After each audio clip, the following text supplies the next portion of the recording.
Hey guys, today I'm going to be talking to you about the most important thing to building and maintaining long-term wealth in the real estate world. Everybody's been red hot on acquisitions recently.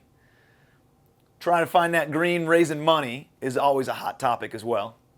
But the most important thing, and what's going to really make you feel blue if you don't focus on it, is operations. We're going to dive into operations and how you can lose millions and millions and millions of dollars if you don't accurately, efficiently, effectively operate your real estate.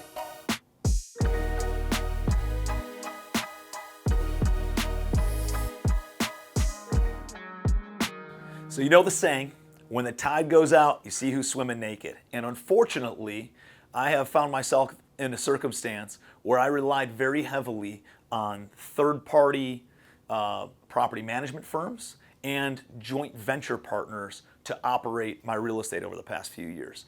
And over the past about 12 to 18 months, I've had to take almost all of it back in-house. I've moved management companies, I've fired joint venture partners, I've fired bad employees and brought it all in-house, built out our own operations. And in this video, I'm going to share exactly how dramatically it can adversely affect your portfolio and the value of your portfolio if you don't pay attention to this stuff. And the 4 things that you got to do in order to pay attention to operations so that way you don't find yourself in this position. All right, let's do just a case study, a little bit of math that I'm going to put up here on the board.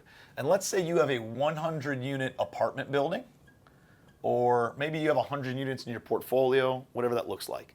And let's say the average rent is $1,000 per month. All right, so in this scenario, in a perfect world, your gross potential rents, GPR, total potential rental revenue, gross potential revenue is 1,000 units times 100 units is $100,000 per month. Make sense? That is, on an annual basis, $1.2 million per year. You got $1 million business if you have a 100-unit apartment complex under these figures.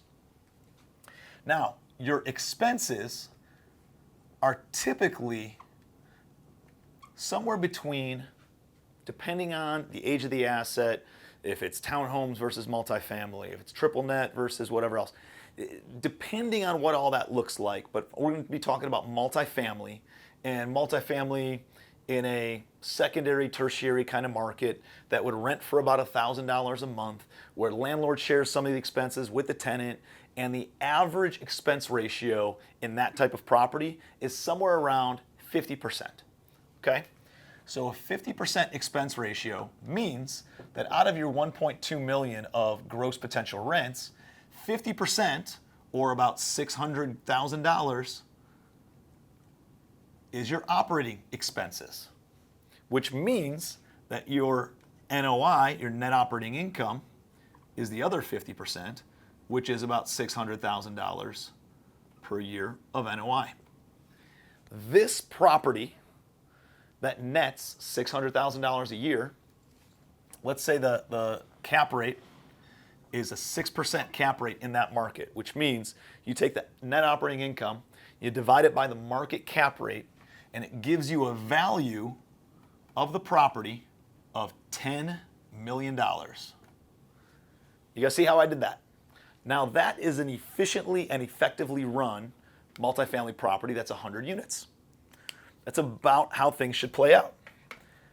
Let me bring out my blue marker because we're about to have a bad day. On this same 100-unit apartment complex, you got a crappy management company. I can name a whole bunch of crappy management companies because I've used most of the crappy management companies. And let's say they're operating at an occupancy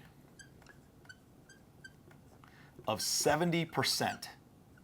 70% occupancy, hey, it's not that far off. You were, in the expense ratio, you got some vacancy marked in there and some other stuff. So you're like, oh, well, maybe that's not that far off. I'm at 70% occupancy. I'm trying to get it to 90. It's not that big of a deal.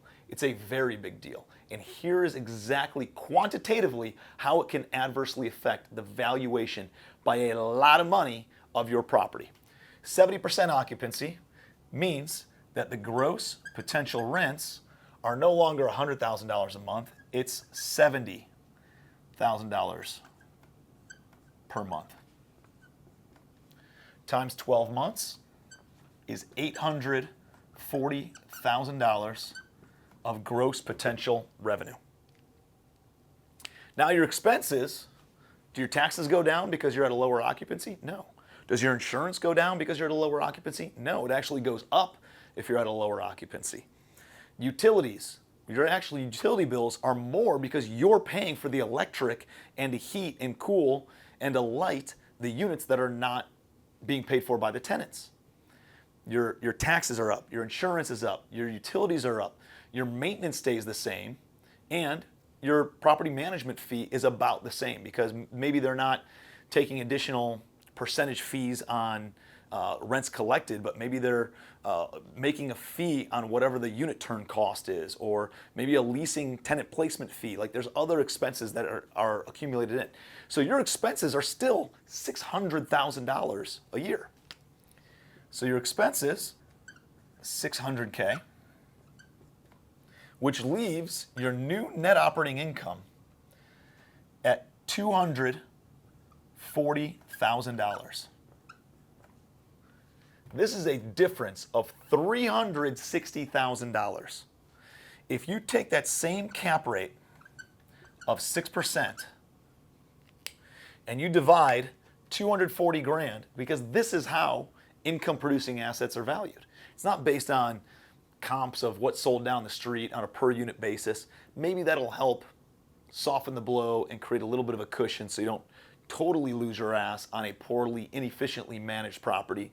But majority of properties, a majority of the valuation on a property is based on the net operating income and the cap rate that the market dictates in that area. So if you took $240,000 of net operating income and divide it by a 0.06, that puts you at a new value of $4 million. Do you see this? Do you see the difference here? The value has been decreased by $6 million because the management company can't get occupancy up beyond 70%. Your net worth, your investors, your limited partners' value, and the safety and security of their money is dramatically reduced because occupancy isn't happening at the rate it should be. Because you're at 70% instead of 90 or 95%. And look how much it dramatically impacts the value and how much the value is reduced just by reducing the occupancy. Here's the moral of the story. I know a lot of people are trying to grow their portfolios. I know they want to gain more units. I know they want to own more assets under management and have a higher dollar amount. If you just focus on increasing the occupancy and increasing the collections at your existing portfolio, you can dramatically increase the value. And without buying any more properties, if I came into this and I just took this property and I increased the occupancy, I would be able to increase the value from $4 million up to $10 million, creating $6 million of additional value through sweat equity and just good management practices without having to raise more private money, without having to sign on another loan, without having to pay more brokers, without having to do all those other things that you need to do if you want to go acquire more property to grow your portfolio that way. You can reduce or maintain the exact same liability. It would be reduced because you're increasing the value of your existing portfolio. All right, so there are 4 main ways that you can improve the value of your properties. And here's each one of them. Number 1, reduce your cost basis. This is what are you into the property for?